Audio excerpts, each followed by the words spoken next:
یقین اپنے اندر پیدا کریں، ایمان پیدا کریں، ڈٹ جائیں رب رسول کا نام لے کر۔ حضرت عمر کا زمانہ تھا، مصر فتح ہو گیا، حضرت عمر بن عاص گورنر بنے۔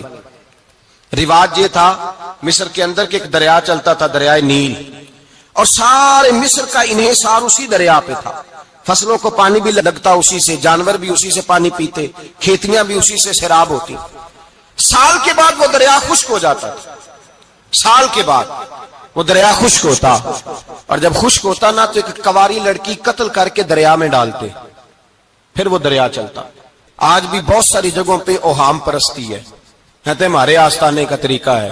میں نے کہا آستانے کا اس آستانے کا طریقہ ہوتا ہے جس آستانے کا تعلق در مصطفیٰ سے ہوتا ہے، باقی کسی آستانے کا اپنا کوئی ذاتی طریقہ نہیں۔ طریقہ وہ جو میرے نبی پاک کا طریقہ ہے، اس سے ہٹ کر کون سا طریقہ ہے؟ ہمارے آستانے کا طریقہ ہے، ہماری یہ رسم ہے، ہمارا یہ رواج ہے، اٹھا کے بھاگ جاؤ رسم و رواج۔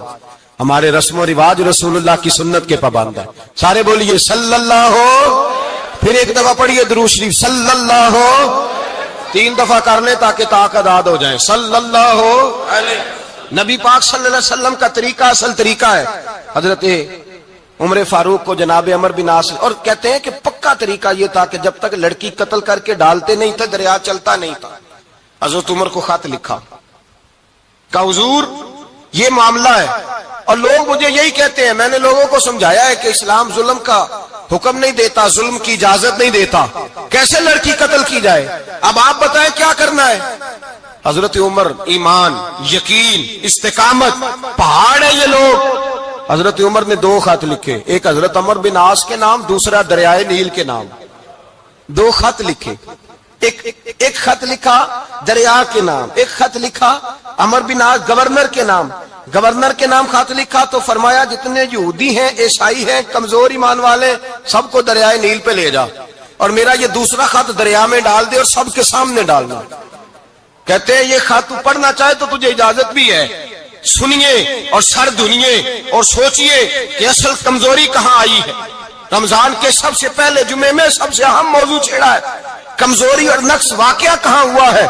حضرت سیدنا عمر بن خطاب رضی اللہ تعالیٰ عنہ نے دریا کو مخاطب کر کے لکھا، ہو دریا، اگر تو کہتا ہے نا کہ لڑکی قتل کر کے پھینکی جائے گی تو میں رسول اللہ کا ماننے والا ہوں، میں ظلم نہیں ہونے دوں گا، ہمیں تیرے پانی کی ضرورت ہی کوئی نہیں، تو بے شک پانی نہ دے، اور اگر تو اللہ کے حکم سے بہتا ہے، اگر تو اللہ کے حکم سے بہتا ہے تو پھر اللہ کا بندہ اور مصطفیٰ کا غلام عمر تجھے حکم دیتا ہے کہ فوراً بہنا شروع کر دے، فوراً منٹ نہ لگانا۔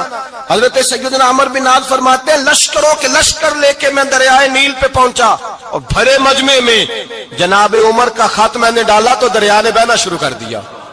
فرماتے ہیں دریا بہنے لگا اور غیر مسلم کلمہ پڑھنا شروع ہو گئے۔ لوگ مجھے کہنے لگے کیا دکھایا ہے جو کلمہ پڑھ رہے ہیں؟ تو میں نے کہا دکھایا کچھ بھی نہیں، یہ حضرت عمر کے ایمان کی قوت کی برکت ہے کہ بہت سارے لوگوں نے کلمہ پڑھنا شروع کر دیا۔ یہ ایمان کی قوت، ڈرو مسلمان، سہما ہوا مسلمان، یہ کبھی امریکہ کے پیچھے بھاگتا ہے، کبھی یورپ کے پیچھے بھاگتا ہے، کبھی ادھر جاتا ہے، کبھی ادھر جاتا ہے۔ اپنی دنیا آپ پیدا کر اگر زندوں میں ہے، سر آدم ہے، ضمیر کن فقہ ہے زندگی۔ جب ایمان کی طاقت پیدا ہوتی ہے، جب قوت پیدا ہوتی ہے، پھر انسان کے اخلاق سمر جاتے ہیں، پھر اس کا نظریہ سیدھا اللہ رسول کی ذات پر جا کے کھڑا ہوتا ہے۔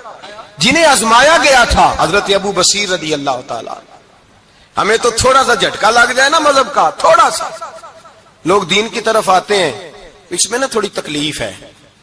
صحیح بخاری کی حدیث، اس میں تکلیف ہے، سچ کہہ رہا ہوں، صحیح بخاری کی حدیث ہے۔ ایک صحابی نے کہا تھا حضور میں آپ سے پیار کرتا ہوں، نبی پاک نے فرمایا اچھی طرح سوچ لے۔